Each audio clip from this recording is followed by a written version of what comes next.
நாடுடைய பெரியவா போற்றி,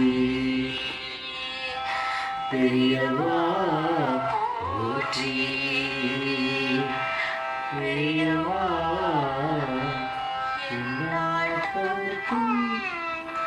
இறைவா போற்றி,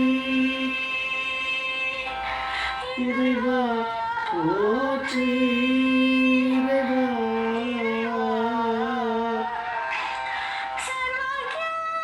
சர்வவ்யாபி மகாபெரியவா சரணம்,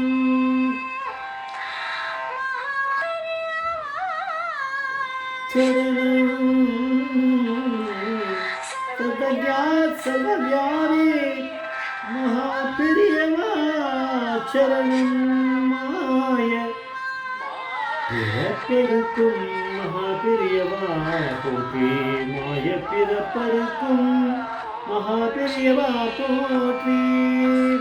அபார கருணா சிந்தும் ஞானதம் சாந்தரூபிணும் ஸ்ரீ சந்திரசேகர குரும் படமாமுதானம் கலியுக தெய்வம் காஞ்சிமான் யூடியூப் சேனல் பிரத்யேகமா மகாபெரியோட பக்தர்களுக்கு ஏற்பட்டு கொண்டிருக்கும் அனுபவங்களை ஒவ்வொரு நாளும் ஒரு அனுபவம் இருக்கும். தலைப்பு இன்னைக்கு அனுபவத்தோட தலைப்பு வீணை நீலாவோட இயக்கம் ஸ்ரீராமருக்கு தெரியாதா? வீணை நீலாவோட இயக்கம் ஸ்ரீராமருக்கு தெரியாதா? இந்த சேனலில் இது வரைக்கும் சப்ஸ்கிரைப் பண்ணாலும் பண்ணுங்கள், தரவே பாருங்கள். பெரிய இன்சிடெண்ட்டாக இருக்கும், ஆனால் இன்சிடெண்ட்டை வந்து நம்ம டிஸ்கிரிப்ஷனில் கொடுக்குறோம், அதை நீங்கள் பார்த்து பாடும்போது உங்களுக்கு ஈஸியாக புரிஞ்சிடும். இது வந்து 1967 ஆந்திர பிரதேஷில் ராஜமுந்திரியில் மகாபிரிவா சாத்துர்மாசிய விரதம் அனுஷ்டானம் பண்ணி அங்கே இருந்தபோது தினமுமே கோதாவரி நதியில் போய் ஸ்நானம் பண்ணிவிட்டு அப்புறம் வந்து சந்திரமாசிய பூஜை பண்ணுவாராம். அந்த மாதிரி இருக்கும். அப்போ வந்து வேதாகம சில்ப சதஸ் அதில் கூட தினமும் நடக்குமா.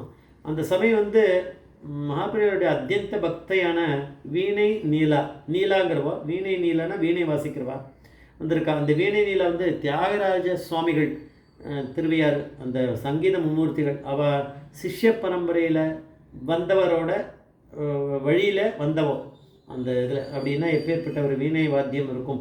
கோதாவரி ஓடம்னு ஒரு மியூசிக் வந்து ஒரு வரிகள்லாம் கம்போஸ் பண்ணியிருக்காராம். யாருன்னா அதை வந்து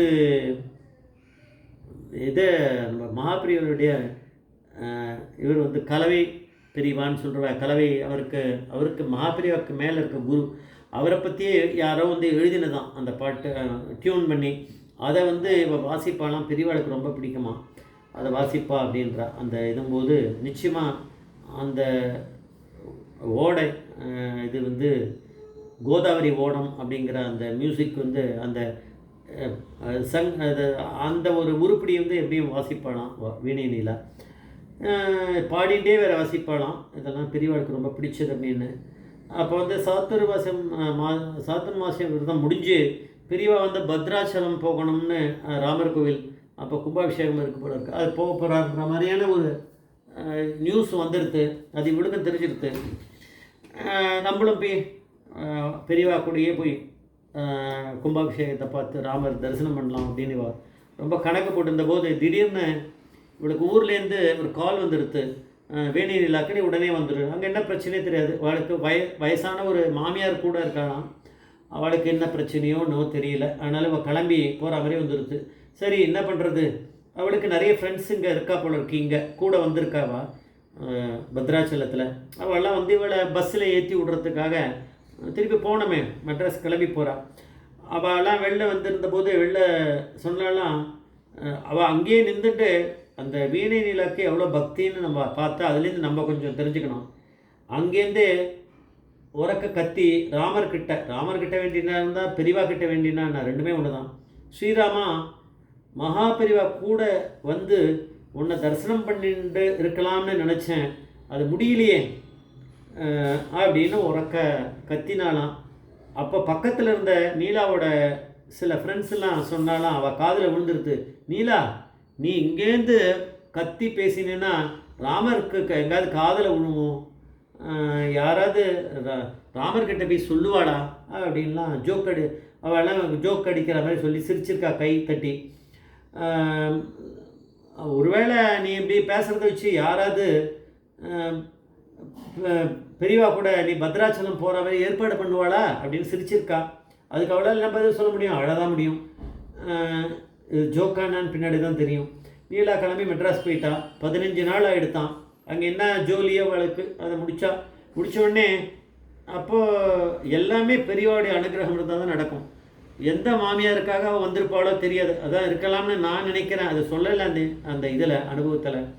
அந்த மாமியாருக்கு ஏதாவது உடம்பு முடியாமல் தான் வந்திருக்காளான்னு தெரியும். அந்த மாமியார் சொல்கிறான்னா, சரி நீ வந்து அவசரமாக நான் சொன்னேன்னு ஓடி வந்துட்ட, நீ இப்போ போய் பத்ராச்சலம் இது அங்கே போனீன்னா பத்ராச்சலம் போய் நீ இது பண்ணணும்னு சொல்லியிருந்தே போயிட்டு வா, ராஜமுந்திரிக்கு கிளம்பு போ அப்படின்னாலாம்.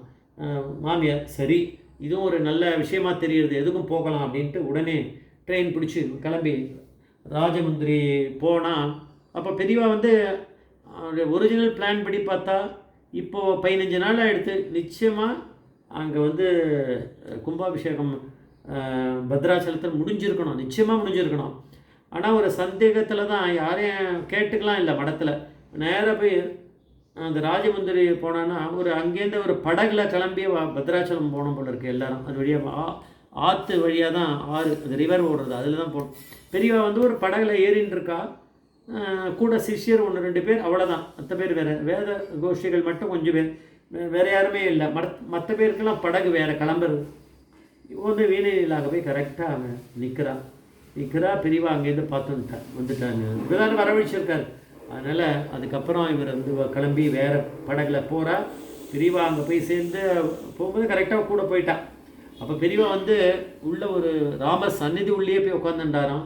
கூட ஒரு சிஷ்யர் பெரியவா வந்து அந்த இருக்கக்கூடிய அந்த பட்டாச்சாரியர் யார் இருந்தாரோ அந்த ராமர் அந்த கோவில் அந்த சந்நிதி உள்ள கர்ப்ப கிரகத்தில் அவர் வந்து நீ ராமர் மேலே பத்ராச்சல ராமதாஸ் கீர்த்தனை ஒன்று பாடு அப்படின்னாராம். அவருக்கு தெரிஞ்சிருக்கு, தெரியாமல் இருக்குமா, அங்கே இருக்குவா, அவள் வந்து பாடியிருக்கா. அந்த பத்ராச்சல ராமருக்கு கோவிலை கட்டினவர் அந்த பத்ராச்சலம் ராமதாஸ் தானே. அந்த பத்ராச்சல ராமதாஸ் வந்து ஒரு கம்போசர். அவருடைய கீர்த்தனை ஒன்று அவர் பாடியிருக்கார். வெளியில் வந்து நின்றுட்டு அந்த வீணை நீலா நின்றுட்டுருக்கா. வெளியில் தான் இருக்கா, கர்ப்பகத்துக்கு உள்ளே எப்படி போக முடியும்? பெரியவா அங்கேருந்து உள்ளவா அப்படின்னு கூப்பிடுறாரு. உங்களுக்கு டவுட்டாக இருக்குது, நம்ம போய் எப்படி உள்ளே போக முடியும்? ஒரு பொம்மநாட்டி உள்ளே போகிறது. இப்போ எல்லோரும் கூப்பிடுறா போங்க அப்படின்னா உள்ளே கூப்பிட்ருக்கார் பெரியவா. யாருக்கு அந்த பாக்கியம் கிடைக்கும்? உள்ளே போய் கர்ப்பகிரகத்துக்கு உள்ளே போய் பெரியவா பக்கத்தில் நின்றுண்டு நீ ஒரு பாட்டு பாடு அப்படின்ட்டுருக்கா. பத்ராச்சல ராமதாஸ் ஒரு பாட்டு பாடியிருக்கா. இப்பேற்பட்ட இதெல்லாம் ஒரு பெரியவா வந்து லீலையை நடத்தி காமிச்சிருக்கா. வீணை லீலாக்குன்னா அவருடைய பக்தி அப்படி இருந்திருக்கு. ஜெய் ஜெய்சங்கர் ஹரிசங்கர் மகாபிரிய பாதவீச்சன் மகாபிரிய பாதவீச்சன்.